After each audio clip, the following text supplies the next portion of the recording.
नमस्कार दोस्तों, आशा रखता हूं कि आप सब बहुत अच्छे होंगे।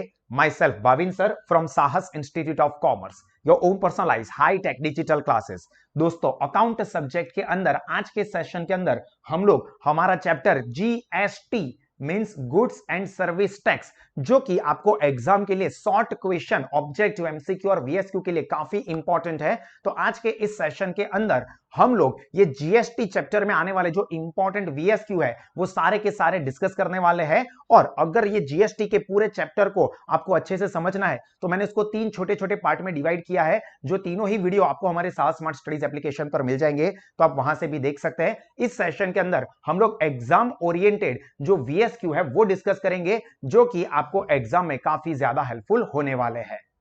चलिए, तो आप सब लोग यहां पर हमारे पैम्पलेट में ध्यान रखेंगे। ये पैम्पलेट भी आपको हमारी साथ स्मार्ट स्टडीज एप्लीकेशन पे अकाउंट सब्जेक्ट में मिल जाएगा, जहां से आप लोग इजीली इसको डाउनलोड कर सकते हैं। देखिए, सबसे पहले तो है हमारा क्वेश्चन बहुत ही simple, full form of GST, जो कि हमारे चैप्टर का भी नाम है, तो वो इजीली हमें याद रह जाएगा। क्या है? Goods and service tax. ठीक है, गुड्स एंड सर्विस टैक्स, ये क्या है? Full form of GST. Clear? इसके बाद नेक्स्ट क्वेश्चन है दोस्तों, डेफिनेशन ऑफ जीएसटी या डिफाइन जीएसटी, इस तरह से भी आपको पूछ सकते हैं। तो यहां पर दो डेफिनेशन हमारे पास है जीएसटी की। तो पहली डेफिनेशन देखो, बहुत ही अच्छी और इजी है। Different tax of central government and state governments are withdrawn. Withdrawn का मतलब कैंसिल कर दिया एक तरह से। स्टेट गवर्नमेंट और सेंट्रल गवर्नमेंट के अलग अलग टैक्सेस को विड्रॉन कर दिया। And goods and services are covered under one tax. सभी के सभी गुड्स, सभी के मतलब ऑलमोस्ट सारे, and services are covered under one tax which is called GST. तो क्या याद रखना है कि different taxes of central government and state governments are withdrawn and all goods and services are covered under one tax which is called GST. बोलो clear? Video को pause करके आप इसको 2 बार फिर से रिपीट करोगे ताकि माइंड में अच्छे से याद रह जाए। इसके अलावा एक और डेफिनेशन भी है, tax which is applicable on supply of goods and services is known as GST. मतलब गुड्स और सर्विस के ऊपर जो टैक्स अप्लाई हो रहा है उसको जीएसटी कहेंगे। हालांकि ये डेफिनेशन प्रॉपर नहीं है, तो मैं आपको सजेस्ट यही करूंगा कि आप अपनी एग्जाम में ये ए वाली डेफिनेशन लिखोगे। चलिए, उसके बाद next VSQ, how many categories taxes are divided in India and which are they. मतलब भारत में टैक्सेस को कितनी कैटेगरीज में डिवाइड किया है और वो कौन सी है? तो ब्रॉडली स्पीकिंग 2 कैटेगरीज है जिसमें टैक्सेस को डिवाइड किया गया है। तो 2 पार्ट्स या 2 कैटेगरीज, पहला है डायरेक्ट टैक्स एंड दूसरा है indirect tax. Which are the 2 categories of tax? One is direct tax and second is indirect tax.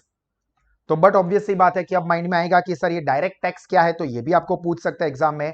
Define direct tax या व्हाट इज डायरेक्ट टैक्स या give 2 examples of direct tax. तो देखो, tax which is paid directly by person और company, किसको पे करेंगे directly?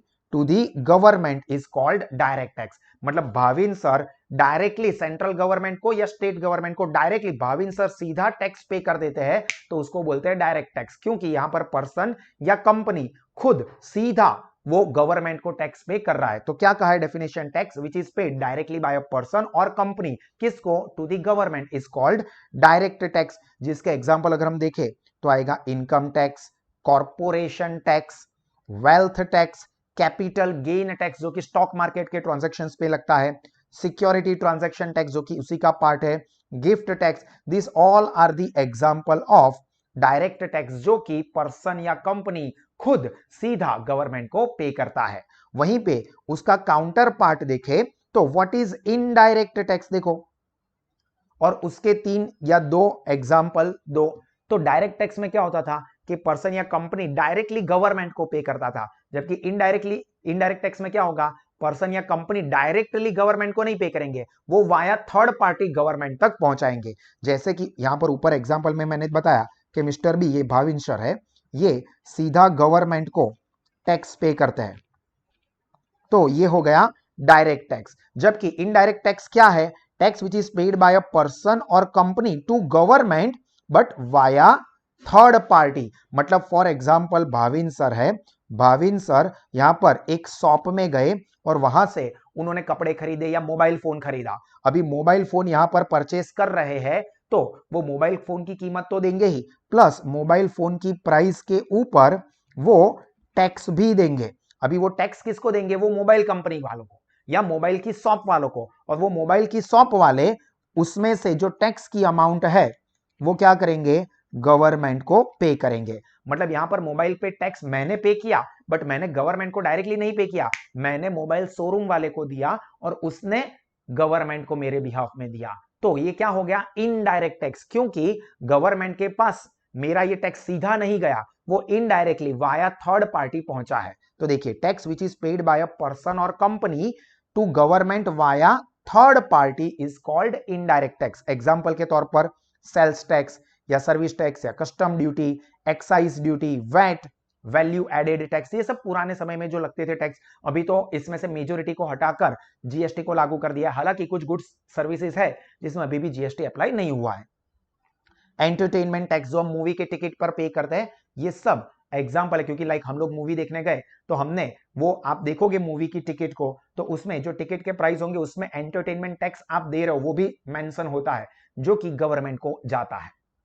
Then GST falls under which category of tax? देखो, दो कैटेगरी टैक्स की हमने देखी, एक डायरेक्ट टैक्स, दूसरा इनडायरेक्ट टैक्स। तो भाई जीएसटी किस में आता है, डायरेक्ट में या इनडायरेक्ट में? तो जीएसटी जो है it is part of indirect tax, ठीक है। डायरेक्ट टैक्स को जीएसटी के साथ कोई लेना देना नहीं है, GST is the part of indirect tax.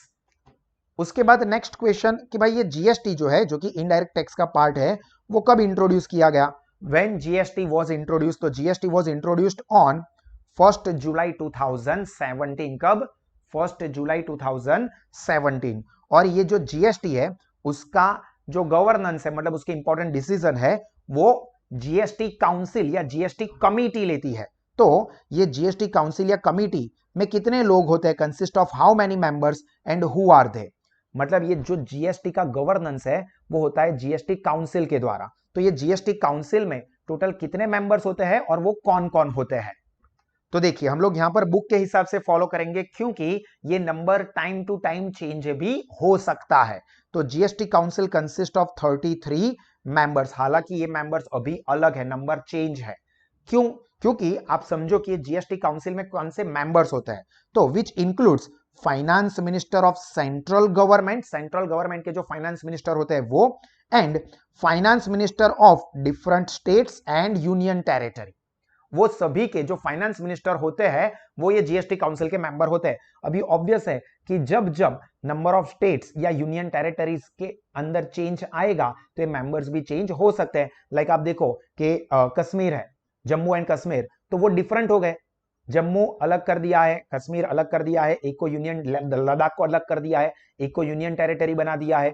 तो यहां पर जैसे जैसे सपोज ये नंबर ऑफ स्टेट्स या यूनियन टेरिटरीज के नंबर में चेंज होता है तो ये मेंबर 33 की जगह पर बढ़ भी सकते हैं, कम भी हो सकते हैं। बट अभी आप फिलहाल बुक के हिसाब से याद रखोगे 33 मेंबर्स है, जिसमें सेंट्रल गवर्नमेंट के फाइनेंस मिनिस्टर एंड जितने भी स्टेट्स एंड यूनियन टेरिटरीज है उसके फाइनेंस मिनिस्टर्स जो होते हैं वो ये जीएसटी काउंसिल या जीएसटी कमिटी के मेंबर्स होते हैं। और ये सभी मेंबर्स है तो उसमें से जीएसटी कमिटी या काउंसिल को लीड कौन करता है? चेयरपर्सन या चेयरमैन कौन होता है? तो चेयरमैन और chairperson of GST council is the finance minister of India, यानी कि सेंट्रल फाइनेंस मिनिस्टर। ये हमेशा जीएसटी काउंसिल के चेयरपर्सन या चेयरमैन रहेंगे। अब ये भी चेंज होते रहते हैं। लाइक अभी फॉर एग्जांपल कोई एक पर्सन है, मिस्टर ए जो है वो हमारे इंडिया के सेंट्रल गवर्नमेंट के फाइनेंस मिनिस्टर है, तो जीएसटी काउंसिल के भी चेयरमैन वो मिस्टर ए ही रहेंगे। कल को उठ के गवर्नमेंट चेंज हो जाती है या फाइनेंस मिनिस्टर को चेंज कर दिया जाता है तो क्या होगा? जो जीएसटी काउंसिल के चेयरमैन है वो भी वो नए वाले फाइनेंस मिनिस्टर सेंट्रल गवर्नमेंट के होंगे, वो बन जाएंगे। तो यहां पर याद क्या रखना है? पर्सन का नाम नहीं, यहां पर याद रखेंगे डेजिग्नेशन कि सेंट्रल गवर्नमेंट के फाइनेंस मिनिस्टर होते हैं वो जीएसटी काउंसिल के चेयरपर्सन होते हैं। By whom the entire operation and regulation of GST is done. तो अभी मैंने बताया कि जीएसटी का फुल गवर्नेंस कौन करता है? GST council. जीएसटी काउंसिल क्या करती है? Entire operation and regulation GST का मैनेज करती है। Then GST registration consist of how many digit, जो भी जीएसटी नंबर लेता है, जीएसटी रजिस्ट्रेशन करवाता है तो उसको जीएसटी नंबर मिलेगा, तो वो जीएसटी नंबर टोटल 15 डिजिट का होता है। अब ये 15 डिजिट का बाइफर्केशन भी, पहला नंबर क्या होगा, दूसरा डिजिट क्या होगा, तीसरा डिजिट क्या होगा, ये भी मैंने डिटेल वाले सेशन में बताया हुआ है। यहां पर हम लोग वीएसक्यू के एंगल से याद रखेंगे कि टोटल 15 डिजिट होते हैं जीएसटी रजिस्ट्रेशन नंबर में। कल को उठ के सपोज की बात है, ये पॉसिबल नहीं है, बट सपोज गवर्नमेंट को चेंज करना है कुछ उसका स्ट्रक्चर जीएसटी नंबर का, तो वो चेंज कर सकते हैं। How many GST acts are formed and which are they, ये भी बहुत इंपॉर्टेंट है। जीएसटी एक्ट जो मेन है उसके अंडर में टोटल कितने अलग अलग एक्ट बनाए गए हैं और वो कौन कौन से हैं, तो याद रखना टोटल 5 जीएसटी एक्ट बनाए गए हैं। एक CGST, central goods and service tax, obviously जो सेंट्रल गवर्नमेंट चार्ज करती है वो CGST, central goods and service tax act. Then SGST, तो यहां पर एस मतलब स्टेट हो जाएगा, तो देखो स्टेट पीछे का तो कॉमन ही है, गुड्स एंड सर्विस टैक्स, देखो यहां पर सी मतलब सेंट्रल, बाकी का तो कॉमन है goods and service tax. Then UTGST मतलब यूनियन टेरिटरी, बाकी का तो कॉमन है goods and service tax act. इसके बाद जो इंटर स्टेट सप्लाई होता है वो क्या है, वो भी आगे हम डिस्कस करेंगे, तो उसके लिए लगता है आईजीएसटी, ये याद रखना है, integrated goods and service tax act. And last one is GST compensation cess act. क्या बोला, total 5, CGST, SGST, UTGST, IGST and GST compensation cess act. यहां पर आप लोगों को ये जो 5 एक्ट है उसके शायद फुल फॉर्म भी पूछे कि आईजीएसटी का फुल फॉर्म क्या है, सीजीएसटी का फुल फॉर्म क्या है, एसजीएसटी का फुल फॉर्म क्या है, इस तरह से भी क्वेश्चन कर सकते हैं। उसके बाद जो क्वेश्चन है दोस्तों, इसके चांसेस थोड़े से कम है, name any 3 benefits of GST, तो जो अलग अलग बेनिफिट्स है वो सारे मैंने डिटेल वाले सेशन में समझाए हुए हैं। यहां पर आप अपनी मर्जी के कोई भी 2 या 3 याद रख लेना, क्योंकि आपको वीएसक्यू में 2 या 3 से ज्यादा पूछेंगे नहीं। तो एक तो 1 टैक्स होगा, जो अलग अलग टैक्स है उसकी जगह पर एक ही टैक्स होगा, तो टेंशन नहीं, झंझट नहीं, टैक्स सिस्टम सिंपल हो जाएगी क्योंकि बहुत सारे टैक्स का वर्किंग ही नहीं करना है, एक ही टैक्स करना है। यूनिफॉर्म प्राइजेस, प्राइस क्योंकि सभी जगह पर सेम जीएसटी टैक्स लगेगा तो प्राइस जो है प्रोडक्ट की वो भी यूनिफॉर्म रहेगी। रिडक्शन इन टैक्स इवेजन, कर चोरी जो होती है उसमें चांसेस कम हो जाएंगे, इकोनॉमी के लिए यूजफुल है। Balance regional development, reduction in administrative work, reduction in government operation, removal of double taxation, cascading effect कहते हैं, इंपॉर्टेंट है। Benefit of price reduction and input tax credit, तो ये बहुत सारे नाम में से आप कोई भी 2 या 3 नाम को याद रखना। क्लियर, इसके बारे में डिटेल जानकारी भी मैंने जीएसटी का जो 3 पार्ट का सेशन दिया है उसके अंदर कवर किया ही है। Then next, in how many categories GST tax rates are divided and which are they या व्हाट आर दे, तो ये भी ऐसा क्वेश्चन है जो कि टाइम टू टाइम चेंज हो सकता है, क्योंकि जीएसटी के जो टैक्स रेट है वो government time to time change कर सकती है। पर यहां पर हम बुक के हिसाब से देखें तो 4 कैटेगरी है, 0% से लेके 28% तक की कैटेगरी है, हालांकि इसमें चेंजेस हो सकते हैं। देन ये इंपॉर्टेंट है, when goods and service are supplied within same state, what is it called, मतलब जब जीएसटी सेम स्टेट्स के अंदर सप्लाई होता है उसके लिए एप्लीकेबल होता है तो उसको क्या कहते हैं, वो सप्लाई को क्या कहते हैं, और उस केस में कौन सा जीएसटी अप्लाई होता है। मतलब फॉर एग्जांपल वडोदरा से अहमदाबाद गुड सप्लाई हुआ है, वडोदरा से अहमदाबाद या सूरत या भावनगर या राजकोट, कोई भी, तो अभी देखो वडोदरा सूरत ये दोनों किसके अंदर आए, जय जय गरवी गुजरात, गुजरात में आए। तो यहां पर जब सेम स्टेट के अंदर गुड सप्लाई होते हैं, सिटी अलग हो सकती है, ठीक है, स्टेट सेम होना चाहिए, तो यहां पर सप्लाई को कहते हैं इंट्रा स्टेट सप्लाई, मतलब वडोदरा से सूरत या राजकोट या भावनगर गुड सप्लाई हुए तो उसको बोलेंगे इंट्रा स्टेट सप्लाई, मतलब स्टेट के अंदर अंदर ही सप्लाई हुआ। और उस केस में 2 जीएसटी अप्लाई होते हैं, एक सीजीएसटी जो कि सेंट्रल गवर्नमेंट का है, एंड दूसरा अगर स्टेट की बात हो रही है लाइक गुजरात है तो एसजीएसटी होगा, अगर यूटीजीएसटी है मतलब यूनियन टेरिटरी है, दीव दमन ऐसा कुछ, तो उस केस में वहां पर यूटीजीएसटी होगा, तो एसजीएसटी या यूटीजीएसटी दोनों में से एक, एंड सीजीएसटी कंफर्म। तो ये 2 जीएसटी लगते हैं और सेम स्टेट में सप्लाई होता है उसको हम बोलते हैं इंट्रा स्टेट सप्लाई। वहीं पे अगर goods are supplied among different states, मतलब के फॉर एग्जांपल सूरत से गुड्स को सप्लाई किया गया है मुंबई,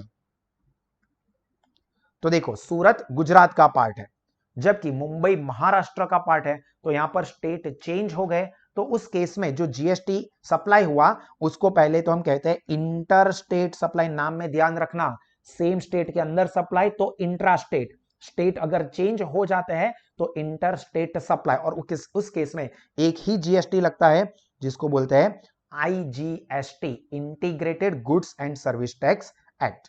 और लास्ट वाला क्वेश्चन, हालांकि ये इंपॉर्टेंट नहीं है क्योंकि ये भी टाइम टू टाइम चेंज होता रहता है, what are the applicable GST rates for different schedules. तो टोटल 6 अलग अलग शेड्यूल की बात की है, जिसमें अगर आईजीएसटी होता है तो दोनों मिला के टोटल मतलब 5% आईजीएसटी है। वहीं पे अगर इंट्रा स्टेट सप्लाई है तो 2.5 सीजीएसटी होगा, एंड 2.5 या तो एसजीएसटी या तो फिर यूटीजीएसटी होगा। ठीक है, तो ये आप लोगों को ध्यान रखना है। उसी तरह से फिर ये शेड्यूल 2, 3, 4, 5, 6, हालांकि इसके अंदर जो टैक्स रेट्स है वो टाइम टू टाइम जीएसटी की काउंसिल कमिटी की मीटिंग होती है तो उसके अंदर वो चेंज कर सकता है, तो वो एग्जाम ओरिएंटेड उतना इंपॉर्टेंट नहीं है क्योंकि वो टॉपिक ऐसे है जो कि टाइम टू टाइम चेंज होते रहते हैं। तो यहां पर हम लोग हमारा इस सेशन कंप्लीट करते हैं। आई होप कि आपको ये क्वेश्चंस एग्जाम में याद रखने में काफी हेल्प मिलेगी, और अगर इसी तरह से आप बाकी के सारे चैप्टर्स और सभी सब्जेक्ट की सुपर प्रिपरेशन करके अपने अच्छी प्रिपरेशन के साथ बेहतरीन रिजल्ट लाना चाहते हैं तो आज ही गूगल प्ले स्टोर से साहस स्मार्ट